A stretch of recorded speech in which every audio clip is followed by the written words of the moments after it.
of a wild goose on the wing. New growth through winter snow, better days ahead. The old west may change some, but it sure as hell ain't dead. Well, I've gone blind staring into sunsets, lose my mind on the smell of sage. See lightning strike in a snowstorm, a devil dance with a blizzard rage. Felt God's presence on the prairie, always loved the summer rain. In a world that's been so damn fast, sure glad I'll stay the same, I'll never change.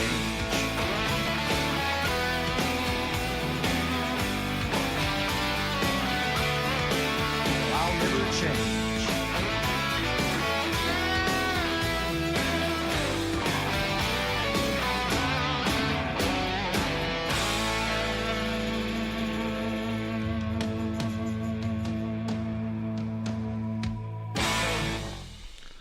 All right, BV Nation Radio.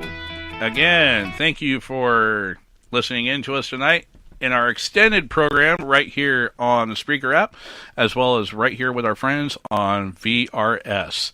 So, at this point in time, we're going to go ahead and move into the outdoor portion of our show.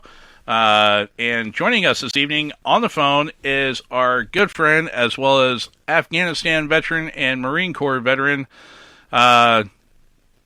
Corporal Stephen Juma. Stephen Juma, welcome to the show, brother. How you doing, man? I'm doing all right. How about yourself? Oh, not doing too bad. So we wanted to go ahead and bring Stephen in, kind of talk to us a little bit. I wanted to pick his brain some because, you know, Stephen and I work together on the day job side, like I mentioned earlier in the show. But one of the big things that he's into, and I kind of want to pick his brain on a little bit, is black powder shooting. Now, we talk a lot about with four-wheeling and everything else, but with our outdoor portion, we want to talk a little bit more with some of the other activities that are involved with getting veterans outside, get them outdoors, doing stuff that helps get them out of the house, gets their mind off of things, and be able to help function, I guess you could say, a little bit better, gives them an outlet, stress relief per se.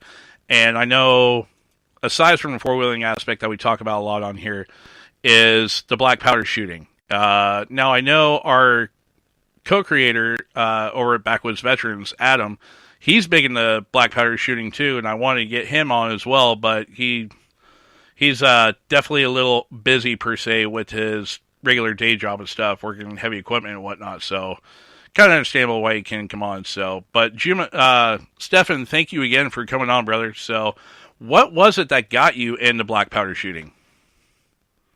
Well, honestly, it was an easy access to get a nice looking revolver, and you get 6 shots.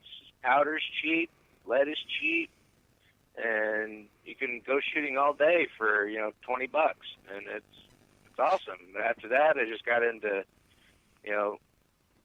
just learning about the history of black powder guns, going back to when we first started with firearms back in the 1500s with firearms, and the whole evolution of it from there.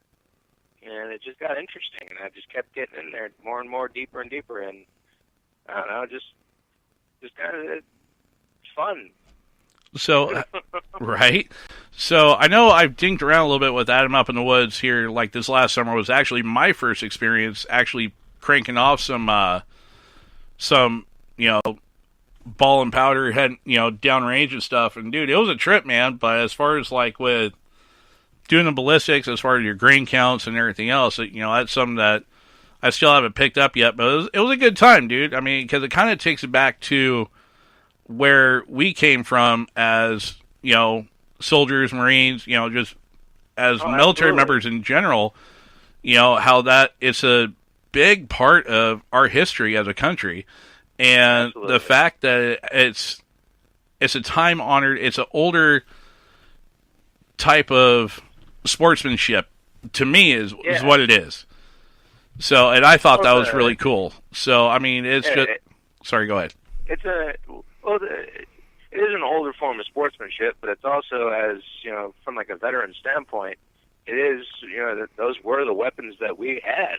They were the weapons that we all had, and they were a cap and ball. Before that, they were single shot cap and ball or flintlock, and it was Like that's when you literally had one, maybe two shots before you were in hand-to-hand combat.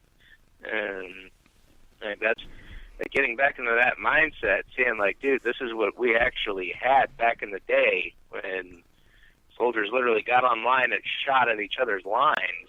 I mean, we would never think about doing that shit today behind anything but a foxhole or a tree. But no, they went in an open field and shot at each other. Right. Like, sometimes at pretty ridiculous. close range too, man. And it's, they weren't actually the most accurate of weapons for back in the day until they finally decided to start putting rifling down the boards. Yeah, and from an unrifled bore, you're accurate maybe about 50 yards, maybe if you're lucky. If that, yeah. And they do a lot of black powder shooting competitions and all that. I know I've got some friends that do both just the target practice, and then I've also got friends that do the mounted black powder shooting. Right. And that's pretty neat to watch. Pretty neat to see those those weapons being used and hitting those on the riding ones, at least it's balloon targets and just powder blanks that they're shooting. Yeah. But it was a trip the first time I saw it, and I always thought those things were pretty neat. I'd never had an opportunity to get into it myself, but it seems like a pretty fun deal. Do you just do everything for pleasure, or do you have any competition you do, or? No, I don't do anything for competition. Like most of the things that I take out now are like, my woods guns. I'll take my black powder guns out there for woods guns, but I don't really use it for anything else other than target shooting or out in the woods. Yeah, because I know this last year. Now Stefan went with me, went with myself and my family. He went down to the Oregon coast with our family and stuff to go elk hunting this last November. And we had a grand old time, dude. But unfortunately, he brought a rainstorm and a half. Oh yeah. Well, I mean, it was first time in Oregon. Oh no, dude. He lives across the river up in Washington, man. So, or he's from up there, I should say. He's out in. Oh yeah. He's over in the west side of the metro now. Gotcha. But yeah, dude. I mean, it was. He definitely figured out real quick that black powder on elk season down at the coast during the general hunt is not the time of year to use it. So not happening. No. But there's a lot of brush down there, man. Right. There's a lot of we've hunted that quite a few years together. Yeah, I've taken Josh out in those same woods, dude. So he feels your pain all too well. Oh, absolutely. Yeah, well, if you actually get the right seal for the powder, like if you don't use a Wonder Watt, if you get a right like beeswax seal for the chamber, and you get a tight enough fitting cap on there, then you're pretty much like 90% waterproof. Oh, nice. So you can actually make them weatherproof, kind of. If you really, it's not 100%, but it's doable. It's that other 10% you got to worry about. Yeah. And down there, man, down the Oregon coast, you might experience that. There's a high chance you might experience that 10%. So how hard is it for people to get into? I mean, how much research and stuff do you have to do? How much of an investment is it to get into the black powder game? Not much at all. I mean, you can get a brass frame black powder revolver for $150 online. Oh, and nice. You don't need an FFL for it or anything. You just get that thing sent right to your home. Really? So nice. Yeah, you don't have to get anything. If it's black powder, if it's any kind of a muzzle loader, if it uses any kind of a center fire or rim fire ammunition, that you need an FFL for. But if it's loose powder, nope, you can have that delivered to your home. Dude, I think I just got ringing America Freedom Boner. Oh, yeah. Just saying. Yeah, you did. America. Hell yeah. Absolutely. So that's the best thing about black powder guns. That you want to go shooting, you just go pick up a gun somewhere, and you go shooting. That's just that simple. It just takes a little bit more time and effort.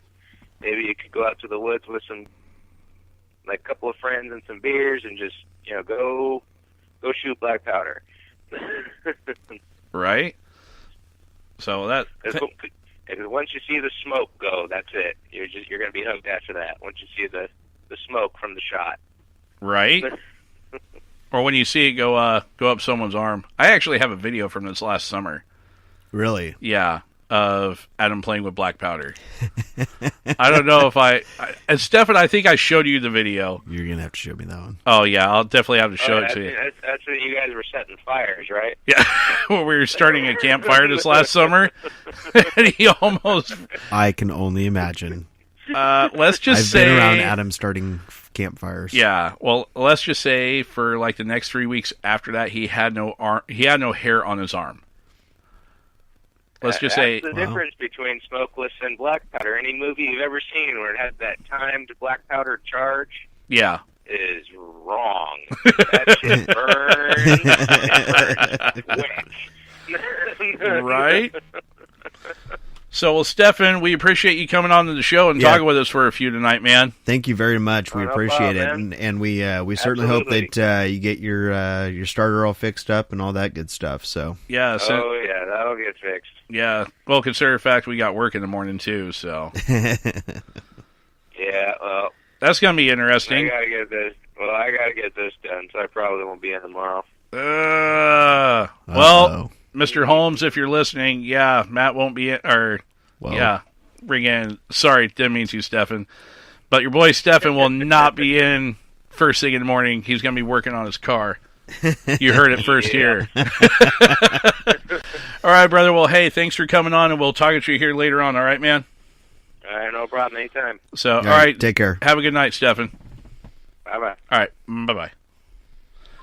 Well, there you have it, man. I mean, we like to bring people on. They're not always the biggest subject matter experts or anything else like that, but, it's somebody that has their head in the game. I mean, here's the thing. If you're, hard up for money and all that, you can't afford to, go buy a, $400 or $500 pistol, or whatever else.